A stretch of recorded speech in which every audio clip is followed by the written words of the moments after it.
আমাদের রাব্বানি, গোলাম রাব্বানি খুব কালকে ইমোশনাল স্ট্যাটাস দিল, না জানি না বুঝি স্ট্যাটাস দিছে। ওর সাথে ওটা দ্বন্দ্ব আছে আমার। ভৈরব থেকে আনছি, আমার ফেসবুক পোস্ট হয়েছে, এই ছেলেটা নিয়ে পুরো সোশ্যাল মিডিয়াতে ভাইরাল হয়ে গেছিল। দেন আমি যখন ওকে চিকিৎসার ব্যবস্থা করে ফেলছি, ড্রেসিং মেশিন করে ফেলছি, তখন ও বলতেছে আমাকে দেন, অমুক ডাক্তার আছে নিয়ে, মানে ও একটা ফায়দা লড়বে। আরে ভাই, ঢাকার শহরে মানুষের অভাব, পচা মানুষের, একটা তুইলে তুই ভাইরাল হ, তুই একটা নিয়ে যত্ন কর। আমি যেটা তুইলে নিয়েছি, আমি যেটা নিয়ে কাজ করতেছি, তুই রেডি করবে, তুই একটা কর, আমি একটা করি, আপনি আর একটা করেন, মানুষকে হেল্প করেন। এক মানুষের 10 জনে হেল্প করার দরকার আছে?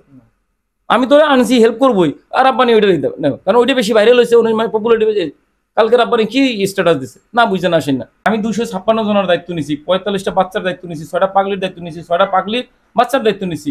আপনি আপনার সামর্থ্য আছে 2 জন, একজন আপনি একজনের খাওয়ান, না পারেন আপনি 100 টাকা দান করেন, আর আমার দ্বারা দান করা লাগবে, মানে আমার দ্বারা নিয়ে আপনি আপনার বাসায় খাওয়ান। পরে কি রাব্বানি ভাইয়ের সাথে ঝামেলা মিটছে? না না, ঝামেলা মিটে নাই। ওর সাথে এটা নিয়ে গালাগালি পর্যন্ত হয়েছে ফোনে। ও আমার ছেড়ে দিছিল আইসা মারবে, এবং আমাদের স্থানীয় আওয়ামী লীগের পোলাপান্ড লাগাই দিছিল। পরে আওয়ামী লীগ ও যেটা লেখলো, এক শুভাকাঙ্ক্ষী মাত্র শুনছে যে আমার পাওয়ার ক্ষমতা আছে, ওইটা ওইভাবে শুনে নাই।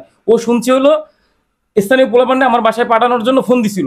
স্থানীয় পোলাপান্ড বলছে ভাই ওর দ্বারা যায়েন না, ঠিক আছে, ওর কাছে যায়েন না। ও না, আমাদের স্থানীয় যে নেতারা আছে তারা মানা করছে, রাব্বানি ভাই আসল সত্যটা জানেন। ও জিতের মতো আমার এখানে পোলাপান পাঠাইতে চাইছিল। পরে আমাদের পোলাপান, এলাকার মহলের পোলাপান তো আমার চিনে, জানে আমি কেমন ভদ্র বা খারাপ, সব দিক তো জানে। ওরা নিষেধ করছে ভাই এই জায়গায় মাথা কামায় না, যা কইছে কইছে শেষ। ও আমার আলটিমেট দিছিল যে 1 ঘন্টার মধ্যে এসে আমারে পিটাবে, বলেন। পরে আমি যদি পারলে আয়, তোর যদি সাহস থাকলে তুই আয়। কল রেকর্ড আমার কাছে এখনো আছে। এটা তো আসলে হ্যাঁ, কালকেও স্ট্যাটাস দেয়। তারপরে আরেকজন ডাক্তার দেখলাম, গুলজার, কি ওই, ও তো ডাক্তারই না। ওরে আমি 25,000 টাকা বেতনে এনে রাখছি, ওর মন মতো, বাপের মন মতো অফিসে আসে যায়, ট্রিটমেন্ট দেয় না, ওষুধ লিখতে জানে না, ওরা আমি রাখবো? কালকে দেখলাম ডক্টর গুলজার এখন খুব বড় অফিসার হয়ে গেছে। আরে ভাই, তুই যখন 16-17 সালে তুই কইছিলি, তোরে তো আমি, তুই আমার হ্যাঁ বসে 3 মাস ডাক্তারি করছিস, তোর বাদ পাইতো। আর আজকে আমার নামে খারাপ স্ট্যাটাস দেয় ডক্টর গুলজার। ওরা চিন্তা কেটা?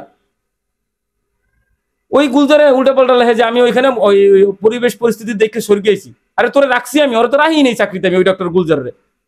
ও কালকে দেখলে নেগেটিভ করে আমার নামে, মানে আছে না হাতি এইসব বলে, গর্তে বলে সানসিরা লাথি মারে, ও লাথি মারে।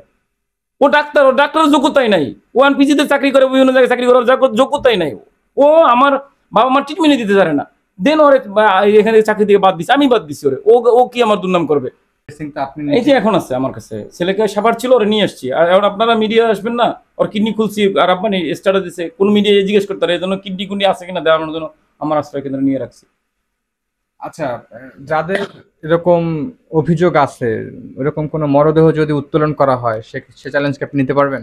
আমি তো নিচ্ছি সারাদিন, তো ওই সংবাদটাই বললাম যে ভাই আমি কিছু রসিদ দিতেছি, 1-150 মানে রিসিপ্ট দিতেছি, আপনারা নিয়ে যে কোনো 5টা 2টা 1টা উঠাইয়া চেক করেন। যদি সেইটা না করেন, আমার কবরস্থানে যান, আমি গর্ত ফুসকে দেই, আপনারা মালাস নিয়ে যান, পোস্টমর্টম করে আবার দিয়ে দেবেন, আমি মাটি চাপা দিয়ে দেবো, অসুবিধা কি? যে আমার এইখানে কাটা ছেঁড়া করে অঙ্গহানি হয়েছে, এটা যদি প্রুভ করতে পারে,